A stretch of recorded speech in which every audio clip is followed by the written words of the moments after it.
Pour bien tondre son gazon, il y a quelques petites règles toutes simples à respecter. Tout d'abord, on ne tond jamais quand l'herbe est mouillée, c'est-à-dire on ne tond pas quand il pleut ou s'il vient de pleuvoir. Et même le matin, avec la rosée, on va attendre quand même que ça s'évapore un peu avant de passer la tondeuse.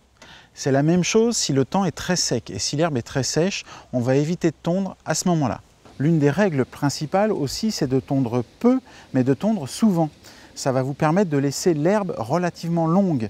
Cela va bien sûr dépendre de l'utilisation que vous faites de votre gazon et de votre climat.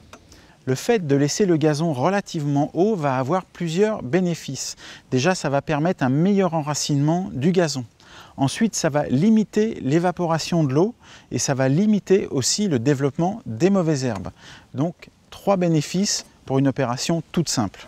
Ensuite, c'est simplement une question de pratique. Vous allez commencer par faire le tour du jardin, de ramasser ce qui peut traîner, la balle du chien, les jouets de vos enfants ou un outil qui aurait été oublié. Ça va vous permettre de passer tranquillement votre tondeuse sans vous arrêter et sans risquer d'abîmer la tondeuse, les lames et l'objet resté au sol. Et puis on va commencer par tondre d'abord le bord des massifs. Alors ici, il y en a beaucoup. On va faire toutes les allées et puis après, on tracera des lignes droites. Et à l'aller et au retour, on va faire en sorte de se chevaucher légèrement pour bien tondre et masquer la marque des roues de la tondeuse. Si vous voulez un beau gazon anglais sans aucune marque de pneus, il existe même des tondeuses sur coussin d'air.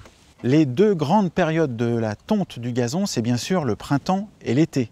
Et cette tonte régulière va permettre à votre gazon d'être beau. Mais ce n'est pas la seule technique pour que le gazon soit beau. Il va falloir aussi penser à le scarifier. En général, on fait ça au début du printemps et à l'automne. Et puis, à le terroter aussi. Si vous ne traitez pas votre gazon, vous pourrez en utiliser une partie dans le compost. Si votre terrain est en pente, je vous conseille de tondre de haut en bas et de bas en haut, mais de ne pas tondre en travers. La tondeuse risque de se renverser, ce qui est relativement dangereux. Ma tondeuse ici est équipée d'un panier pour récupérer l'herbe coupée. Il existe aussi des tondeuses qui ont un système de mulching. C'est très pratique puisque ça va couper l'herbe en tout petits morceaux qui vont rester sur le sol, qui vont se composter et qui vont nourrir le gazon. La tondeuse aussi ne passera pas partout. Il y a des endroits où je ne pourrai pas aller. Pour faire une belle finition, il faudra utiliser un coupe-bordure.